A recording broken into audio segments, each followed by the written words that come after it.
యువత క్రీడాకారులు వేసవిలో చెడు అలవాట్ల బారిన పడకుండా నిజామాబాద్ సెక్యూరిటీ కౌన్సిల్ మంచి కార్యక్రమాన్ని చేపట్టిందని అర్బన్ ఎమ్మెల్యే ధన్పాల్ సూర్యనారాయణ గుప్తా తెలిపారు. నగరంలోని పాత కలెక్టరేట్ మైదానంలో నిజామాబాద్ సెక్యూరిటీ కౌన్సిల్ ఆధ్వర్యంలో ఆయా క్రీడాంశాలలో ప్రీమియర్ లీగ్ ను ప్రారంభించారు. నగరంలోని ప్రెస్ క్లబ్ లో శనివారం మంచాల శంకరయ్య చారిటబుల్ ట్రస్ట్ ఆధ్వర్యంలో జర్నలిస్టులకు టోపీలను పంపించేశారు. ఈ సందర్భంగా మంచాల శంకరయ్య చారిటబుల్ ట్రస్ట్ అధ్యక్షుడు మంచాల జ్ఞానేందర్ గుప్తా మాట్లాడుతూ ఎండలో సైతం విధులు నిర్వహిస్తున్న జర్నలిస్టులు ఆరోగ్యాన్ని దృష్టిలో ఉంచుకొని టోపీలను పంపించేయడం జరిగిందన్నారు.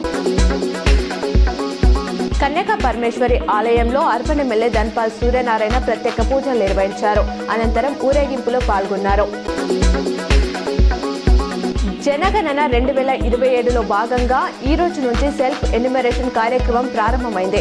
జిల్లాలోని అన్ని శాఖల అధికారులు, ఉద్యోగులు, విద్యావంతులు, ప్రజలందరూ స్వీయ నమోదు చేసుకోవాలని కలెక్టర్ ఇలా త్రిపాఠి ఒక ప్రకటనలో తెలిపారు.